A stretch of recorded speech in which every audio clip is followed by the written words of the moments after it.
You're paying a tax you never voted for, a tax that doesn't show up on your pay slip or your government's budget. It's invisible, silent, and global. And it's one of the main reasons the United States became the richest empire on earth. This hidden tax is called exported inflation, and while Americans barely feel it, the rest of the world pays for it every single day. Before we break down how this hidden system works, I want to know where you're watching from. Drop your country in the comments, and tell me the time right now where you are. I want to see how inflation hits different corners of the world. And while you're here, if you enjoy learning how power and money really work, make sure to subscribe and hit the like button. It helps more people uncover the financial systems shaping their lives. Now, here's the part nobody tells you. Inflation in the US isn't always made in America. It's exported, pushed out to the global economy through a complex web of trade, debt, and dollar dominance. The US prints money. That money flows overseas, and somehow the rest of the world ends up footing the bill. To understand how, we need to step back to a time when the dollar became more than just a currency. It became a weapon of empire. After World War II, the US had a problem. It was the world's biggest creditor, richest industrial power, and only nation with an untouched economy. Europe and Asia lay in ruins. To rebuild global trade, the US set up a new financial order, the Bretton Woods system. It made the US dollar the center of everything. Every country pegged its currency to the dollar, and the dollar was pegged to gold. That gave the US enormous control. But there was a catch. You can't export gold, so the US exported dollars. This meant that as America ran deficits to fund wars or welfare, those dollars went abroad. Foreign central banks collected them, and in theory, they could exchange them for gold. But by the late 1960s, the math broke down. Too many dollars, not enough gold. And in 1971, Nixon ended the gold standard. Overnight, the dollar stopped being as good as gold and became something more powerful. A fiat currency backed not by metal, but by trust. That moment changed everything. Without gold to anchor it, the dollar could expand infinitely. And when America printed more, inflation should have exploded domestically. But it didn't, because the rest of the world absorbed it. How? Through trade, debt, and global demand for dollars. Every country needs dollars to trade. Oil, food, raw materials, they're priced in dollars. If you're a small nation, you need dollars to buy energy or pay debt. So you sell your goods in dollars, or you borrow in dollars, or you store your savings in US treasuries. That means you're constantly feeding the American financial system, sending your real goods in exchange for digital paper. Let's put it simply. The US can print dollars out of thin air. Other nations must earn them. When Washington runs a deficit, the inflationary cost doesn't stay at home. It leaks out through imports. America buys goods cheaply from abroad, paying with newly printed dollars. Those dollars pile up in foreign reserves, not in American hands. So the inflation is exported, trapped in the global system. Now think about what this means. When the Federal Reserve expands its balance sheet, it's not only stimulating the American economy, it's exporting a cost. The rest of the world holds those dollars as reserves. But over time, each dollar buys less, so foreign holders of US debt lose purchasing power. That's the hidden tax. America inflates away its obligations, the world pays in silence. This system didn't happen by accident. It's part of what economists call the exorbitant privilege. When your currency is the world's reserve, you don't need to worry about running out of foreign exchange. You don't even need to produce as much.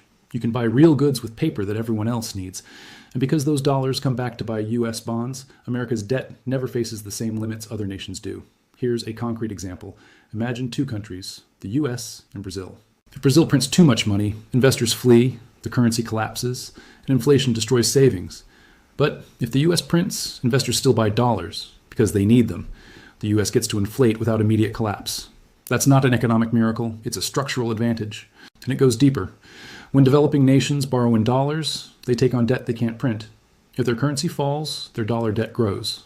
So when the Fed hikes interest rates, these countries suffer first. Their local currencies weaken, their imports rise in cost, and they face capital flight. Meanwhile, American investors return home, earning higher returns safely in treasuries. The Fed's domestic policy becomes a global tax policy. This is why, when inflation hits, emerging economies often feel it worse than the US. They import American inflation, but can't export their own. Their central banks must raise rates to defend their currencies, even if it kills growth. They're trapped in a system built around the dollar. And every round of US stimulus or tightening sends aftershocks across the world.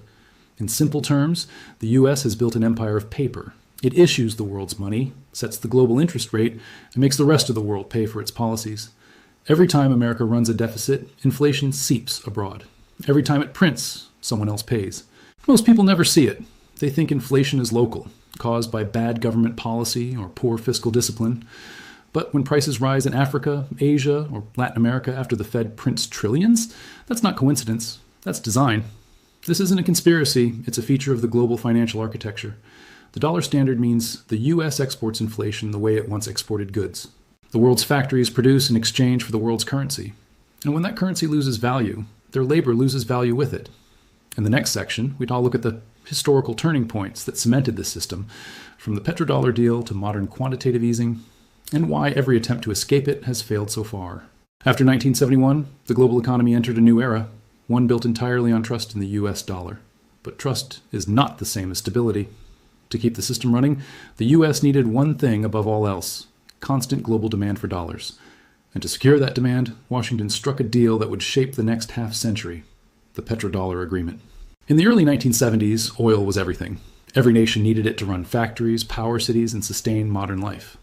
But when oil prices quadrupled during the OPEC crisis, a new financial problem emerged.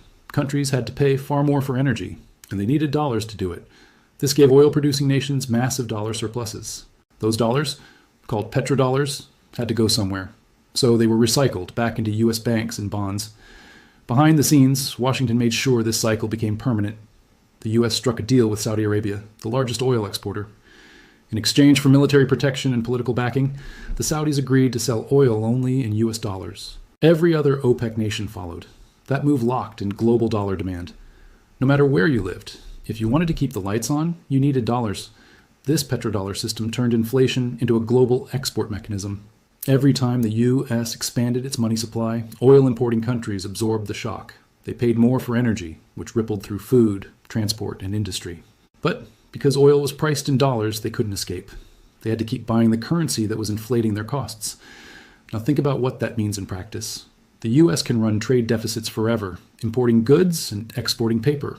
The dollars sent abroad return as investments in treasury bonds, keeping interest rates low. America spends, the world saves, the cycle feeds itself. Inflation born in Washington doesn't stay there. It spreads outward, diluted across every economy tied to the dollar. But the cost isn't shared equally. In developing countries, dollar-based inflation hits hardest. When the Fed prints trillions, local currencies weaken, forcing imports to rise in price. Food, fuel, and medicine become more expensive. Governments are forced to subsidize or borrow more. Debt grows. Meanwhile, American consumers barely notice. They enjoy cheap goods and stable rates, while others pay through devaluation. Let's take a modern example. During the COVID-19 pandemic, the U.S. injected over $5 trillion in stimulus. The Fed printed money at historic levels. Many economists warned of inflation, and they were right. But not just in America. Prices soared globally. In nations from Turkey to Argentina, inflation hit decades-high levels. Yet these countries didn't print $5 trillion. They were victims of someone else's stimulus. This is how inflation becomes imperial. America's monetary policy acts like a global lever. When the U.S. inflates, every nation connected to its currency feels the impact. And when the Fed tightens, those same nations face liquidity crises. Either way, they move in sync with Washington. Their economies orbit the dollar. To escape this orbit, some countries tried building alternatives. Europe created the euro. China promoted the yuan. Russia pushed for bilateral trade in local currencies.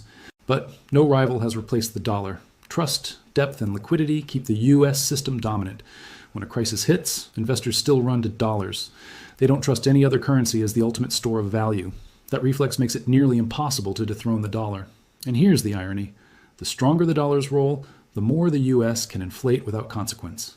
When you control the world's reserve, you can always print what others must earn. It's like having a credit card with no limit and no foreign exchange risk. Every transaction in the global system funnels demand back to your currency. You export inflation, import value, and call it equilibrium.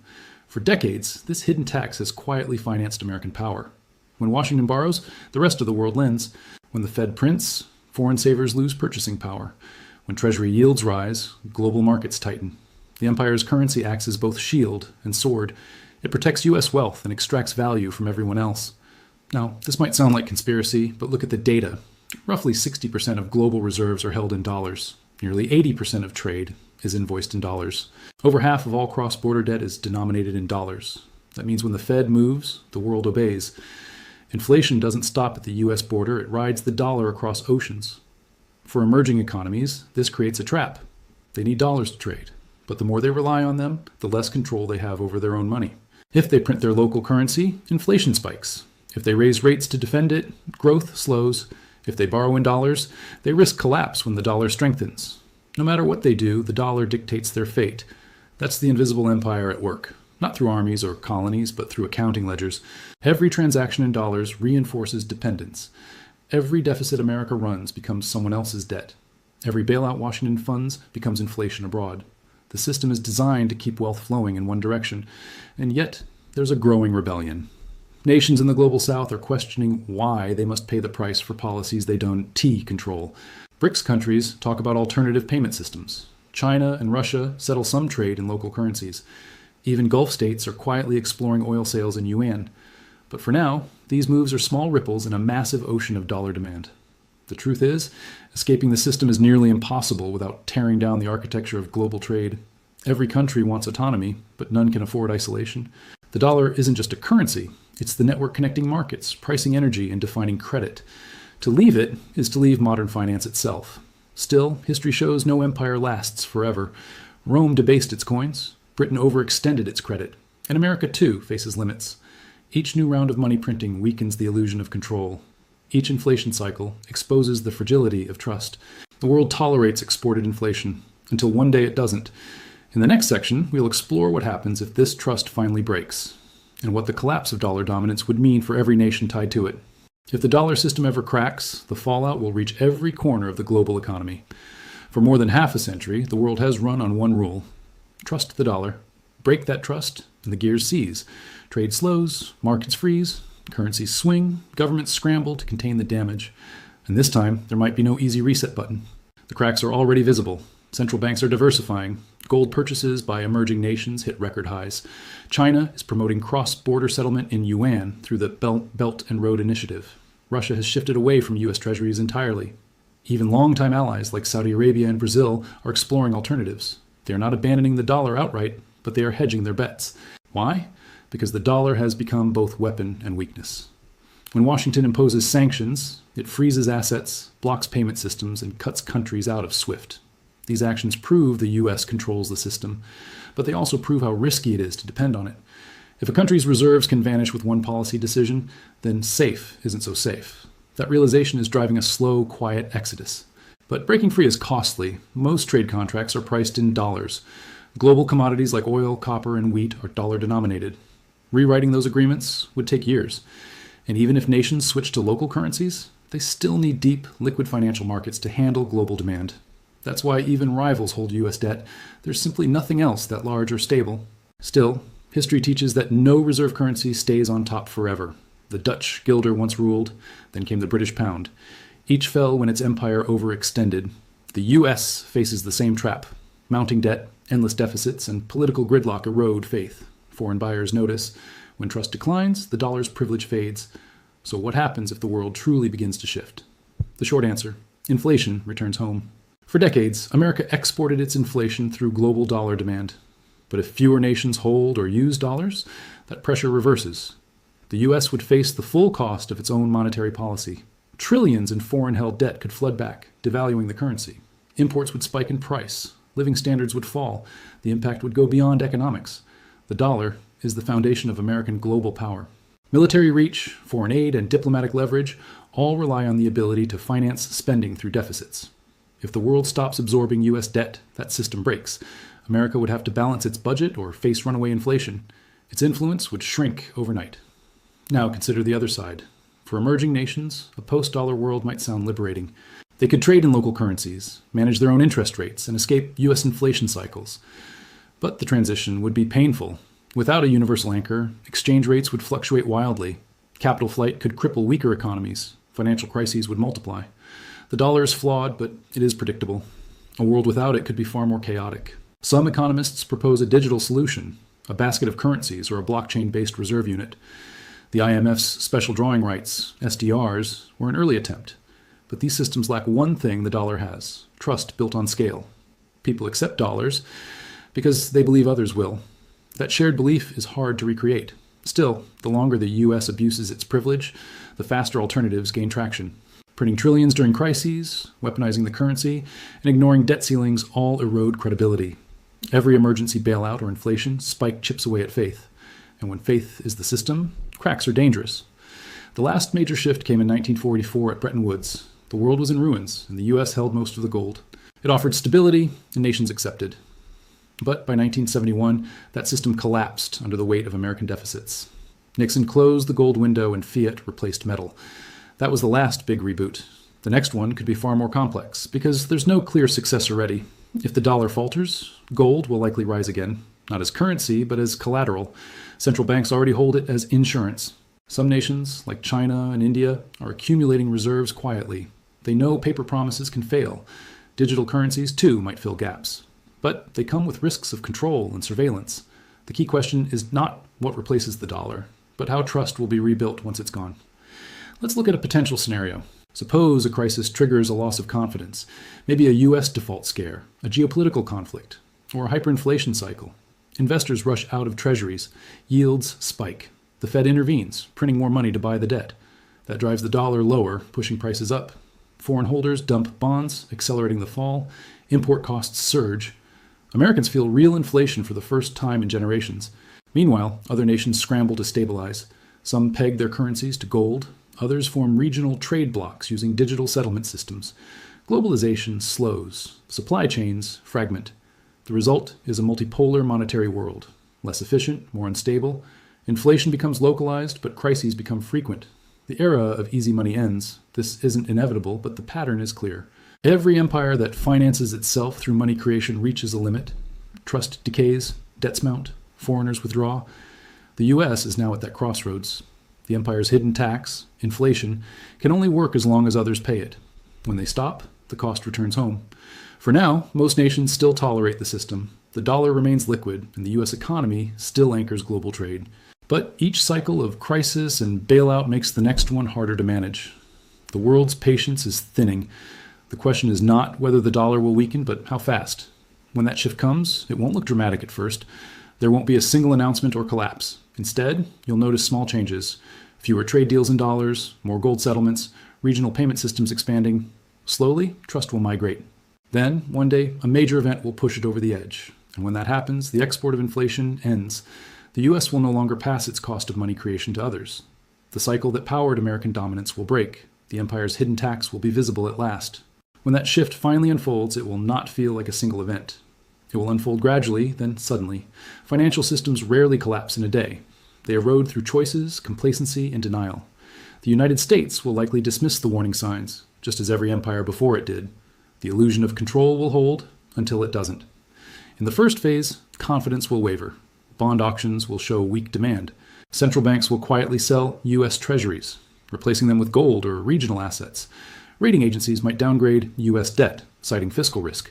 Domestic media will spin it as temporary market noise, but underneath, the foundations will weaken. The Federal Reserve will face a dilemma. To keep investors, it must raise interest rates, but higher rates increase the cost of servicing debt. The government already spends hundreds of billions each year on interest. At higher levels, that number crowds out other spending. Defense, healthcare, infrastructure. Cutting those budgets would spark backlash. Printing more money would deepen inflation. There's no painless way out. Foreign holders will not wait. As confidence erodes, they will diversify faster. Sovereign wealth funds will shift from treasuries to equities, commodities, or real estate. Energy exporters may start accepting multiple currencies, forcing global markets to adapt. The dollar index will fall. Exchange rate volatility will rise. For ordinary Americans, this will translate to higher import costs and lower purchasing power. As prices climb, the political response will focus on short-term relief. Policymakers may introduce price controls, wage subsidies, or temporary tax cuts. These measures will ease pressure briefly, but worsen imbalances. History shows this cycle clearly. In the 1970s, when inflation soared, the government intervened repeatedly. Each move delayed adjustment, deepened deficits, and eroded trust further. Meanwhile, the rest of the world will not wait for Washington to act. Regional alliances will emerge. Asia could strengthen its cross-border payment systems, integrating yuan, yen, and rupee settlements. The Middle East may expand oil trade in mixed currencies, pegged partially to gold. Latin America and Africa could build clearinghouses that bypass the dollar entirely. These networks will not replace the dollar overnight, but they will create alternatives. Technology will accelerate the shift. Central bank digital currencies will allow direct trade without SWIFT or correspondent banks. This will reduce reliance on dollar-based infrastructure. Over time, liquidity will migrate. Each transaction not priced in dollars weakens the network effect that sustains its dominance. Domestically, the U.S. will face a reckoning. For decades, easy credit and imported goods kept inflation low and consumption high. Without external demand for debt, that model ends. Borrowing will become more expensive. Businesses will cut investment, households will struggle with higher costs of living. Real wages will stagnate as inflation outpaces income. Social tension will rise. Inequality, already extreme, will widen.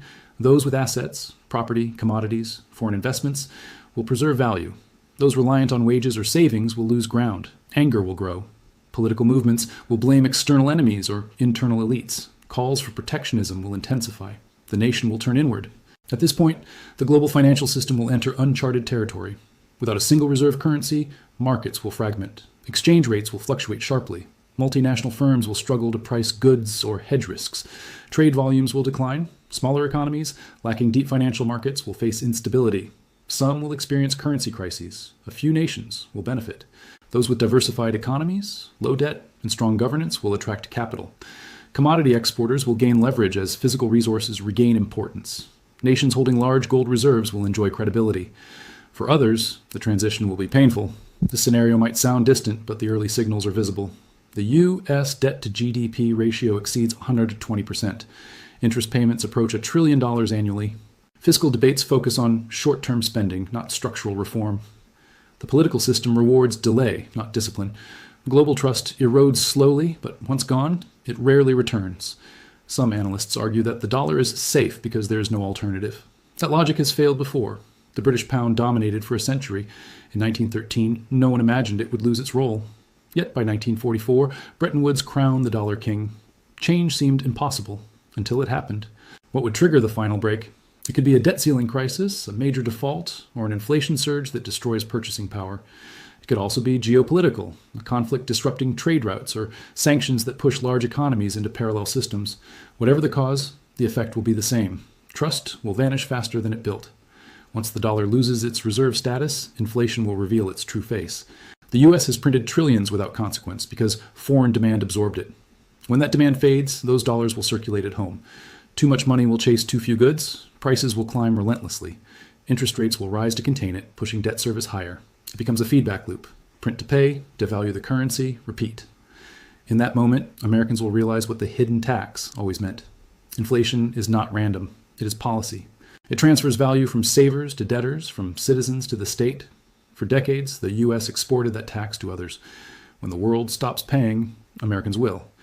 Yet this outcome is not inevitable. The U.S. could restore credibility through fiscal reform, reduce spending, and stable monetary policy. It could rebuild manufacturing, shrink deficits, and reinvest in productivity. But those choices require discipline and political unity, qualities in short supply. Without them, inertia wins. So, what comes next? A long transition. The dollar will not vanish overnight. It will fade gradually, replaced piece by piece. By the time most notice, the system will already be different. The U.S. will still matter, but as one power among many, not the sole issuer of the world's money. In that new era, the question will shift from who controls the currency to who controls trust. Because every financial system, at its core, depends on belief. Gold, paper, or code, none hold value without agreement. And when that agreement shifts, empires fall. The empire's hidden tax will not disappear. It will change form. Some other power will find ways to export its inflation. The cycle continues, driven by human nature and short-term gain. But for the first time in a century, the U.S. may feel the full cost of the system it built. That is the real story of the empire's hidden tax.